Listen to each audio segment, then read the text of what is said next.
잡아서 묵상하고 싶은 말씀이 지혜의 근원입니다. 우리 인생을 살면서 한 번쯤 우리가 다 들어본 그리스의 아주 유명한 철학자가 한 분 계십니다. 그 이름은 누굴까요? 소크라테스. 그의 가장 유명한 말은 뭡니까? 너 자신을 알라. 그 다음에 또 어떤 말 있죠? 악법도 법이다. 근데 들리는 이야기는 그의 아내가 그렇게 악취였다라고 합니다.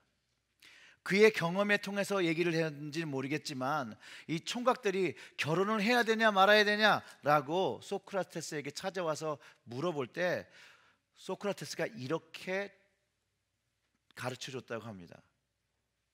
어쨌든 결혼은 해라. 양처 좋은 아내를 얻으면 행복할 것이요, 악처를 얻으면 철학자가 될 것이다 라고 했다고 합니다. 소크라테스는 그냥 지식적인 철학을 추구했던 것이 아니라 경험적인 철학을 추구했습니다. 그의 철학의 배경이 서양 윤리와 도덕 철학의 기초가 되었고요.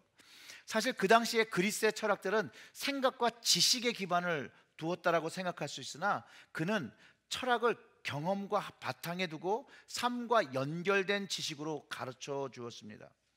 그가 또 한 말이 있는데 아마 여러분들 이 말을 굉장히 많이 들어보셨는데 이게 소크라테스가 한 말인지는 어쩌면 처음 들어보실 거예요. 소크라테스가 이런 얘기를 했습니다. 선인은 살기 위해서 먹고 마시는 반면 악인은 먹고 마시기를 위해서 산다. 이거 되게 많이 들어본 말인데 이게 소크라테스가 한 말입니다. 고대 시대 때부터 사람들은 자신들의 삶을 위해서 지혜를 필요로 했고요, 삶의 지혜를 찾고 살았고 그 지혜를 모아서 다음 세대가 잘 살아갈 수 있도록 넘겨주었습니다. 유산처럼. 여러분들은 어떻게 느끼시는지 모르겠는데 저는 살면 살수록 학문적인 지식으로 사는 것이 아니라 우리는 지혜를 가지고 우리의 삶을 사는 것이 아닌가, 지혜가 더 필요하다는 생각이 많이 듭니다. 우리가 가지고 있는 성경 안에 지식과 지혜란 단어는 거의 같은 의미로 사용된 적이 많습니다. 오늘 말씀 속에서 지혜가 무엇인지, 또 이 지혜가 우리에게 어떤 축복을 공급하고 은혜를 끼치는지를 묵상해 보기를 원합니다. 여러분들은 지혜가 무엇이라고 생각하십니까? 저는 지혜는 삶을 살아가는 능력이라고 생각합니다. 지혜는요, 수많은 경험과 삶의 연륜으로 인정된 능력이고요, 경험으로 증명된 능력의 결과이며 결론이라 말할 수 있습니다.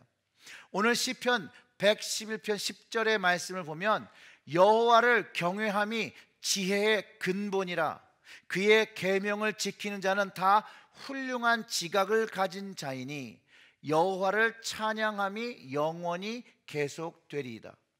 성경 안에서 지혜라고 하면 여러분들은 어떤 인물이 떠오릅니까? 솔로몬이 떠오르죠. 그가 하나님을 경외하고 하나님의 공급하시는 지혜를 구했을 때 그가 모든 것을 얻게 되었습니다. 그가 훌륭한 지각을 가졌고요, 그와 같은 왕이 이스라엘의 그 전도 그 후에 없을 정도로 가장 부강한 나라를 만들었습니다. 지혜를 가지고 살 때 하나님의 능력을 경험하고 체험하고 산다는 것을 우리는 이 이야기 속에서도 깨달을 수가 있습니다. 잠언 안에도 동일한 말씀이 있습니다. 잠언 1장 7절의 말씀에 여호와를 경외하는 것이 지식의 근본이거늘 미련한 자는 지혜와 훈계를 멸시하느니라고 말합니다. 이것을 볼 때 지식과 지혜란 말은 동일하게 사용되는 것을 알 수 있고, 지식이란 단어는 원어로 야다라는 말인데 이 야다는 안다는 것이에요. 근데 아는 건데 굉장히 깊게 안다는 것이에요. 그것을 통해서 사리를 분별할 수 있다는 것이죠. 성경에서 말하는 그 말을 정리해 보면 여호와를 경외함을 가지게 되는 것, 하나님을 경험하는 것이라고 말하고 있고요, 그 경험이 그에게 훌륭한 지식, 지혜가 되었다라고 말하고, 그 하나님이 자신의 삶의 근본인 것을 알고 살아갈 때 하나님께서 이끄시는 그 실제적인 임재를, 동행하심을 경험하게 된다는 것을 가르쳐주고 있습니다. 그래서 오늘 시편 5절의 말씀처럼 여호와께서 자기를 경외하는 자들에게 무엇을 주신다고요? 양식을 주시는 거예요. 실제로 하나님을 경외하며 살 때 내 삶의 실제적인 한 부분이 경험되어진다는 것을 고백하고 있다는 것이에요. 그때 이 고백이 나눠진다는 것이죠. 그러면서 그 언약 주신 하나님을 생각하고 그 언약이 영원히 기억하시는 것이라는 것을, 경험한 것을 고백하고 있다는 것이에요. 지혜는요, 그 하나님의 말씀을 이제 알았으니 순종하는 것이에요. 성경의 지식과 지혜의 근본, 그 시작이 하나님을 경외함이라고 말하고, 그 하나님의 경외함이 결국은 하나님의 말씀을 지킬 수 있게 한다는 것이에요. 하나님을 두려워하는 자만이 하나님의 주시는 그 지식을, 그 계명을 지키며 순종한다는 말이죠. 그 하나님의 말씀을 지키는 자가 바로 좋은 지각, 하나님이 주시는 그 지식이 선한 것인 것을, 옳은 것인 것을 알고 지킬 때 그에게 하나님의 공급하시는 것들을 경험한다는 것이죠. 결국 하나님의 계명을 지키는 것이 자기 삶의 이득인 것을 깨달은 사람으로 살아간다는 것이죠. 결국 그 사람이 지혜 있는 삶을 사는 것이에요. 지혜 있는 사람이 되는 것이고요. 그 하나님의 계명을 지키고 살고 하나님을 경외하고 살면 하나님이 이끄시는 그 말씀에 이끌려서 살게 되니 주님께서 주시는 그 신령한 복을 내 인생 중심에서 누리게 되고 은혜를 참여하기 때문에 하나님을 찬양하지 않을 수 없는 삶, 찬양할 수밖에 없는 삶, 감사할 수밖에 없는 삶으로 살아간다라고 고백하게 된다는 것이에요. 전도서 12장 13절의 말씀, 이래 결국은 다 들었으니 하나님을 경외하고 그의 명령을 지킬지어다, 이것이 모든 사람의 본분이니라. 결국은 하나님의 말씀을 지키는 것은 믿는 자뿐만 아니라 하나님에 의해 창조된 모든 피조물이 하나님의 말씀을 지키는 것이 그 사람의 본분이라고 하는 것이에요. 다 안 한다는 것이죠. 모든 사람이 하나님의 말씀을 듣지 않아요. 그러나 하나님께 지혜를 얻은 자, 하나님을 경외하는 사람은 하나님의 말씀을 순종하는, 사람이 지켜야 될 본분을 지킨다라고 얘기하는 것입니다. 그가 바로 지혜 있는 사람이고 지혜를 얻은 사람이라는 것이에요. 마치 이런 도식은 좋은 땅에 좋은 나무를 심으면 결국은 나중에 어떤 열매를 맺어요? 좋은 열매를 맺는 이치와 같은 것이에요. 좋은 열매를 맺기 위하여 그 시작이 중요하듯이 하나님의 선한 백성과 자녀가 되기 위해서는 그 시작이 가장 중요한데, 그 시작의 지혜를 하나님을 경외하는 것이라고 말하고 있다는 것이에요.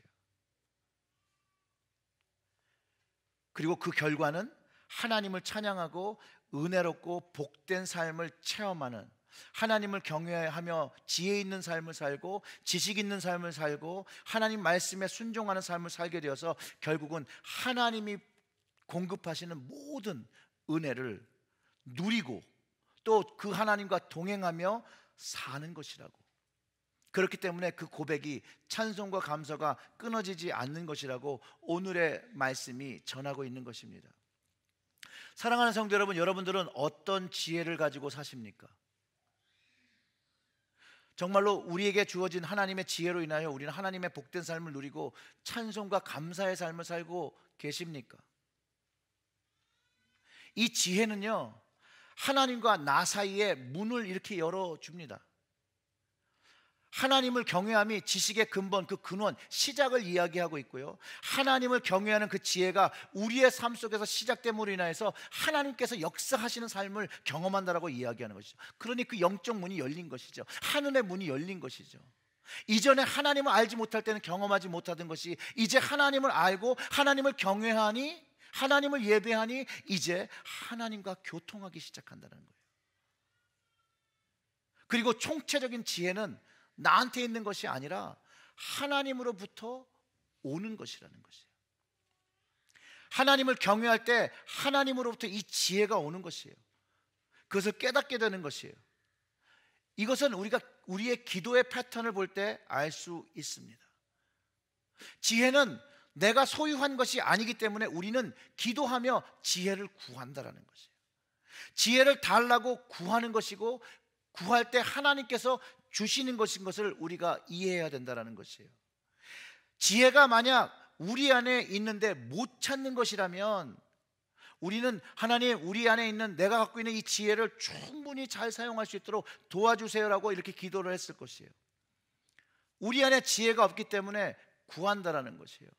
야고보서 1장 5절에 보면 너희 중에 누구든지 지혜가 부족하거든 모든 사람에게 후히 주시고 꾸짖지 아니하시는 하나님께 구하라. 그리하면 어떻게 한다고요? 주시리라. 하나님께 구해서 받는 것이에요. 근데 그 지혜를 받으면 어떻게 해요? 자연적으로 하나님을 경외한다는 거예요. 하나님을 경험하니까. 우리가 잘 아는 그 솔로몬 왕도 지혜를 구했잖아요. 미국의 33대 대통령인 트루만도요 2차 세계대전 중에 상원 군수생산조사 특별위원회에서 인정을 받고 부통령이 됩니다. 그가 2차 대전이 끝날 무렵에 그 루즈벨트 대통령이 사망함으로 대통령이 됐는데요, 그가 크리스찬으로서 대통령이 되면서 그 이나그레이션에서 이 연설을 아주 유명하게 했어요. 독특한. 근데 그 연설 그 마지막에 결론 부분에 이 솔로몬의 기도를 합니다. 하나님의 도우심으로 백성들을 다스릴 수 있는 올바른 지혜를 주소서, 이러고 마쳤다라는 거예요. 솔로몬이나 트루만 대통령도 자기 안에 지혜가 있었다면 구하지 않았을 거라는 거예요. 하나님이 주시는 것을 알았기 때문에 기도한 것이에요. 이 지혜를 구하는 것이 첫 번째 문을 열고 연결하며 하나님을 진짜 온전히 경외하게 되는 것이라는 것을 우리가 깨달아야 한다는 것이에요. 하나님을 경외하고 두려워할 이유가 무엇에 있습니까? 왜냐하면 하나님을 만나는 그 순간 하나님은 나와 다른 거룩한 하나님이시라는 것을 경험하게 됩니다. 왜냐하면 그분이 우리를 지으신 창조주 하나님으로 우리가 그 앞에 있을 때 그가 나의 모든 것을, 내가 그 앞에서는 숨길 수 없고 하나님 앞에서 모든 것이 드러나는 것들을 경험하게 된다는 것이죠. 그러면서 그분이 창조하시기도 했지만 우리를 사랑하셨다는 거, 우리를 너무나도 사랑하셨다는 거, 그래서 우리를 자녀 삼으시고 우리를 하나님께 속한 사람으로 불러주셨다는 것을 경험하게 됩니다. 그러면서 하나님을 경외하는 것이에요. 아버지를 경외하는 것이 경외하는 거예요. 이 경외함이라는 것은요, 아버지를 사랑하지만 아버지가 좀 어려운 거예요. 하나님을 이렇게 어려워해야 돼요. 왜냐하면 그 인간의 가정에서도 그 아버지를, 부모님을 어려워할 때 가정의 규율이 지켜지고요, 안정감을 누리고 이 가정이 잘 살아가게 됩니다. 물론 무서운 어머니가 있고 자상한 아버지도 있고요, 무서운 아버지도 있고 자상한 어머니도 있습니다. 그러나 자녀가 부모님을 어려워해야 되는 부분이 꼭 있어야 된다라는 것이에요. 이것이 가정에서 무너지면 자녀들을 양육할 수 없는, 가르칠 수 없는 out of control이 된다는 것이죠. 통제할 수가 없게 되는 것이에요. 성경 안에서 하나님의 자녀가 이 out of control 된 상태가 바로 하나님 앞에 죄를 지어 그 사이가 벌어져 통제받지 않는다는 것이에요. 하나님께 통제받지 않아요. 그래서 하나님을 경외하지 않고 하나님께 순종하지 않고 하나님 법에서 풀려버려서 out of control, 죄라고 표현하고 있습니다. 그런데 성경은 그 죄의 삭시의 결과는 사망이라고 이야기하죠. 죄로 인하여 사망에 이르렀습니다. 오늘 본문 말씀을 적용하면 지혜가 없는 상태, 지혜가 없는 삶, 지혜가 없는 삶은 사망에 이른 것입니다. 그런데 너무나도 놀랍게 성경은 지혜가 우리의 삶에 얼마나 중요한 것이라는 것을 가르쳐 주는데, 잠언 4장 13절에 내가 일러주는 말을 내 속에 잘 삭혀 내 것으로 삼으라, 가슴 속에 꼭꼭 담아라, 지혜가 바로 생명이니라. 잠언의 말씀은 지혜가 생명이라는 것이에요. 맞습니다. 지혜는 생명이에요. 지혜는 하나님으로부터 오고 생명도 하나님으로부터 옵니다. 하늘의 생명을 이야기하고 있죠. 오늘 본문 안에서 영원한 언약, 바로 그 하늘의 생명을 이야기합니다.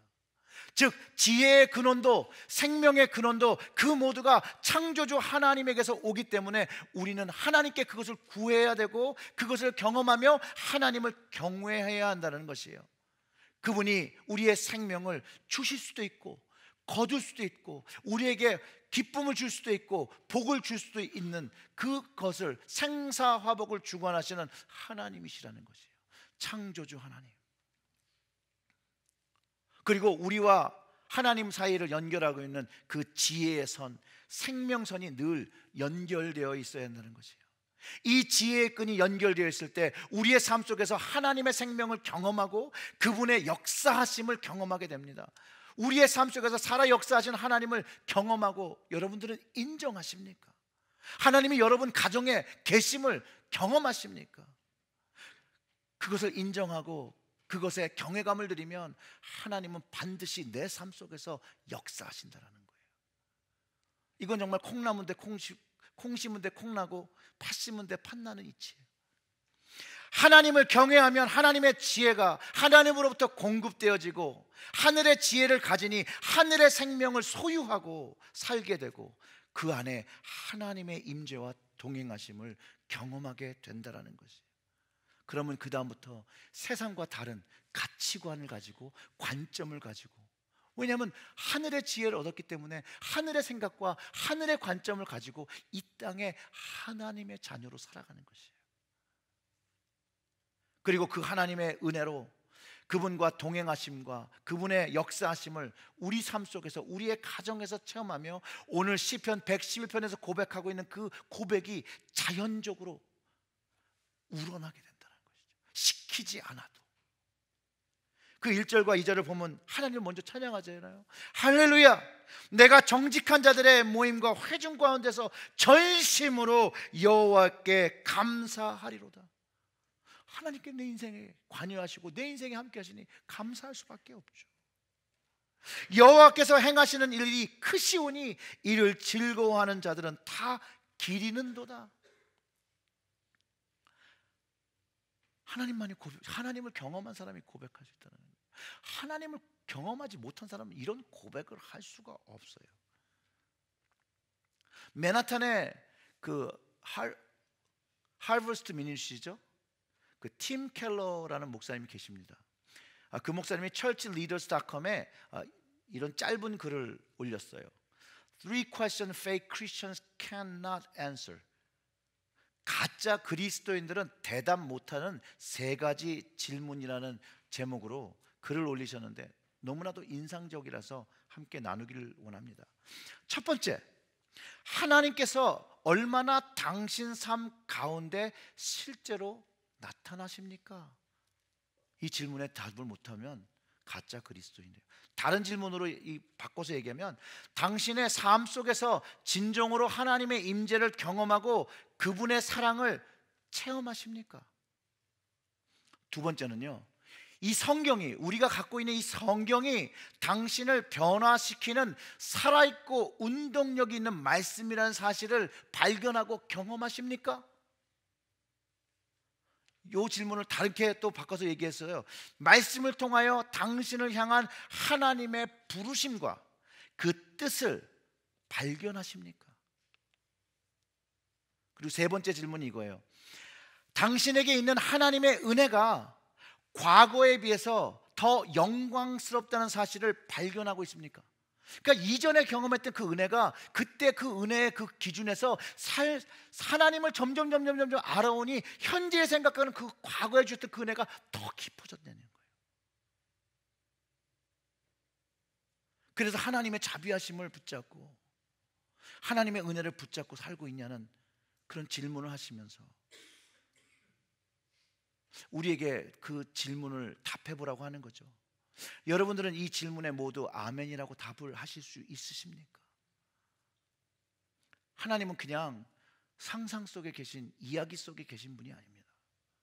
하나님은 실제로 우리의 삶에 깊이 관여하시고 역사하시고 그분을 경외하며 그분께 지혜를 구하며 생명을 구하는 사람들에게 날마다 그분의 은혜와 사랑을 공급하신다는 것이에요. 그것을 경험하면 하나님을 경외함이 저절로 우러난다는 것이죠. 감사하는 것도 다른 사람들에게 부끄러움 없이 겸손한 감사를 나누며 하나님을 찬양하고 하나님께 영광 돌리게 된다는 것이죠. 바로 오늘 시편 기자의 고백이고 체험이에요. 그리고 그 감사와 찬양이 개인적으로 그치는 것이 아니에요. 이 시편 기자만 한 것이 아니라 하나님을 알고 하나님을 만나고 하나님의 지혜를 얻고 하나님의 은혜를 경험한 사람은 동일한 고백을 하게 된다는 것이에요. 왜냐하면 하나님의 거룩한 백성과 하나님의 아들과 딸들이 되어서 동일하신 하나님을 경험하잖아요. 다른 하나님을 경험한 게 아니라 동일하신 하나님을 경험하기 때문에 우리 모두가 경험하게 된다는 거예요. 우리는 어떻게 하나님을 감사를 표현합니까? 오늘 본문에는 전심으로 감사드린다고 표현합니다. 마음을 다하여 영을 다하여 감사하는 것을 말하는 것이죠. 오늘 우리가 예배 시간에 하나님께 드려야 되는 게 전심으로 드리는 그 감사. 하나님께서 나를 사랑하여 주신 것, 나에게 은혜 주신 것, 예수 그리스도를 주신 그것을 다시 기억하며 진심으로 우러나는 신령과 진정으로 드리는 예배를 드려야 한다는 것입니다. 그 감사를 드리는 이유가 오늘 시편에는 여호와의 행사가 하나님의 역사가 우리의 삶에서 크게 나타나고 이를 즐거워하는 자가 기리는도다라고 말하는데요. 이 기리는다라는 말이 무슨 말이냐면 하나님의 행하신 일을 ponder, 계속 끊임없이 생각한다는 것, 묵상한다는 것이, 갈망한다는 것이에요. 자, 그리고 이것을 우리에게 질문해봐요. 우리는 얼마나 하나님을 우리의 삶 속에서 갈망하고 탐구하고 묵상하냐는 것이에요. 시편 1편에 있는 복이 있는 자에 대해서 말씀을 하시는데 오직 여호와의 율법을 즐거워하며 그 율법을 주야로 묵상하는도다. 그가 시냇가에 심은 나무가 철을 따라 열매를 맺으며 그 잎사귀가 마르지 아니함과 같으니 그가 하는 모든 일이 다 형통하리로다. 이 시편 1편의 기자의 고백과 시편 111편의 기자의 고백은 동일하신 하나님에 대한 고백이라는 것이에요. 그 경험의 결과가 시편 121편의 기자는 3절에 그 행사가 존귀하고 어미하며 그의 의가 영원히 있도다. 그 거룩하신 하나님을 만났을 때 그가 만난 하나님을 이렇게 고백하는 것이죠. 그가 그 기이한 일을 사람으로 기억게 하셨으니 여호와는 하나님은 은혜로우시고 자비하시는도다. 하나님의 은혜를 체험한 거예요. 하나님의 긍휼을 체험했기 때문에 고백하고 있는 것이에요. 이 하나님의 은혜로우심과 자비하심을 경험하니 어찌 전심으로 하나님을 경외하지 않으며 사랑하지 않으며 감사드리지 않을 수 있겠냐는 것이죠. 그러면서 그 안에 있는 하나님의 언약을 발견하는 것이에요. 근데 이 언약이 그냥 언약이 아니라 영원하신 언약이라는 거예요. 자, 지혜는 영원한 언약을 알게 합니다. 5절 이하의 말씀을 보면 하나님 은혜에 감사할 수밖에 없는 삶을 살아야 돼요. 우리는요. 여호와께서 자기를 경외하는 자에게 양식을 주시며 하나님을 경외하는 자에게 그 삶에 살아갈 수 있는 힘과 모든 그 능력을 주신다는 것이에요. 그러면서 그 언약, 하나님과 맺은 그 언약을 영원히 기억하신다는 것이에요. 저가 자기 백성에게 열방을 기업으로 그냥 단순히 그 지역만 주시는 게 아니라 열방을 품을 수 있도록 주신다는 것이에요. 그의 행사의 능력을 저에게 보이셨도다. 그의 손의 행사는 진실과 공이며 그 법도가 다 확실하니 영원 무궁이 정하신 바요 진실과 정의로 행하신 바로다. 여호와께서 그 백성에게 구속을 베푸시며 그 언약을 영원히 세우셨으니 그 이름이 거룩하고 지존하시도다. 아멘. 우리 하나님이 이런 하나님이라는 거예요. 우리 하나님이 이런 하나님이기 때문에 이런 하나님을 우리의 삶 속에서, 내 삶 속에서, 내 가정에서 경험해야 한다는 것이에요. 그리고 여러분, 이 말씀이 우리의 삶 속에서 체험되어진 것을, 이루어진 것을 여러분 믿으십니까? 하나님과 나 사이에 영원한 언약이 생겨졌어요. 이제 하나님과 나 사이에는 이 영원한 언약, 하나님은 영원히 기억하시는 이 언약이 세워졌는데 그 언약으로 말미암아 내가 하나님의 자녀라고 고백하고 하나님의 거룩한 백성이라고 왕같은 제사장이라고 고백할 수 있다는 것이에요. 바로 이 영원한 언약이 예수 그리스도가 이 땅에 오심으로 우리에게 경험되어졌어요. 사랑하는 성도 여러분, 여러분들은 예수님의 십자가의 은혜로 새 언약을 받으신 것에 확신하십니까? 이 유기성 목사님 나는 죽고 예수로 사는 사람이라는 그 첫 번째 책에서 예수님의 십자가에 대해서 이렇게 말씀하셨습니다. 십자가의 도는 내가 얼마나 큰 죄인인지를 깨닫게 하는 하나님의 능력입니다. 이 말씀을요, 제가 오늘 한 그 말씀을 가지고 조금만 바꿔보면 이렇습니다. 근데 뜻이 바뀌잖아요. 십자가의 도는 내가 얼마나 큰 죄인인지를 깨닫게 하는 하나님의 지혜입니다. 십자가가 우리에게 지혜예요. 십자가를 통해서 자신의 죄인을 발견하지만 그 모든 죄가 사해졌다는 사실을 경험하고 그 성도는 이제 십자가의 또 다른 능력을 경험합니다. 도무지 이해할 수 없는 하나님의 강권하신 사랑과 은혜를 감격적으로 깨닫는 것입니다. 스스로도 용납하기 힘든 나의 죄를 위하여 하나님께서는 독생자 예수 그리스도를 십자가를 지도록 하셨습니다. 죄는 분명히 내가 지었는데 죄값을 자신의 아들에게 담당시킬 뿐만 아니라 나에게는 도리어 하나님의 자녀되는 복을 주시다니 이것은 도무지 이해할 수 없는 사랑입니다. 이렇게 고백하셨어요. 이 도무지 이해할 수 없는 사랑, 예수님을 통해서 나에게 주어졌고요, 여러분들에게 주어졌어요. 나에게 주어진 약속이고요, 여러분에게 주어진 약속이에요. 새 언약이고요, 영원한 언약이에요. 하나님은 이걸 영원히 기억하실 거예요. 제가 2주 전에 에스겔 36장 26절의 말씀을 나눴는데요, 그 예언이 예수님을 통해서 이루어졌다고 했습니다. 새 영을 너희 속에 두고 새 마음을 너희에게 주되 너희 육신의 굳은 마음을 제거하고 부드러운 마음을 줄 것이며 라는 하나님의 약속의 말씀이 예수님의 십자가로 완성되었다는 것이에요. 하나님의 사랑이에요. 하나님의 은혜예요. 이제는 부드러운 마음과 새 마음이 되어서 도무지 이해할 수 없는 이 십자가의 엄청난 사랑으로 이제 하나님께로 돌아오는 것이에요. 하나님의 백성이 되어지는 거예요. 하나님의 자녀가 되어지는 거예요. 이 도무지 이해할 수 없는 이 십자가의 사랑을 우리는 감격해야 된다는 것이에요. 여러분들은 이 십자가의 사랑으로 감격하십니까? 이 십자가의 사랑으로 오늘 이 순간 내 삶 속에 하나님이 함께 임재하시며 동행하신다는 것을 여러분 경험하고 살아가십니까? 여러분 찬송가 아 하나님의 은혜로라는 찬양 아시죠? 그 가사를 보면 이렇습니다. 이 쓸데없는 자를 왜 구속하여 주는지 난 알 수가 없도다. 또 다른 버스에선 내 마음이 항상 편한지 난 알 수가 없도다. 주 예수를 믿게 하는지 알 수가 없도다. 주님 만날 그것도 알 수 없도다. 근데 그 후렴구에서 이렇게 고백합니다. 그러나 내가 믿고 의지함은 내 모든 형편을 아시는 주님이 늘 보호해 주시는 것을 확실히 안다라고 고백하는 것이에요. 하나님을 만난 자만이 고백하는 것이죠. 주님을 내 삶 속에서 경험한 자만이 할 수 있는 고백이죠. 인간으로 이해되지 않는 하나님과 예수님의 사랑을 경험한 사람은요, 주님을 경외하지 않을 수 없고 찬양하지 않을 수 없고 감사드리지 아니할 수 없고 사랑하지 아니할 수가 없다는 거예요. 그래서 지혜는 하나님의 사랑에 대하여 찬양과 감사의 입술을 드리는 것에 있습니다. 주님의 사랑으로 인해서 우리는 생명을 얻었습니다. 하나님의 지혜를 얻었습니다.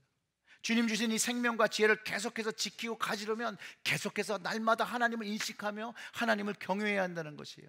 그분의 말씀을 배우고 지켜야 합니다. 그 말씀의 깊이가 점점 날마다 깨달아지고 깊어지니 우리의 입술에 그분을 향한 찬송이 흘러 넘치게 된다는 것이에요.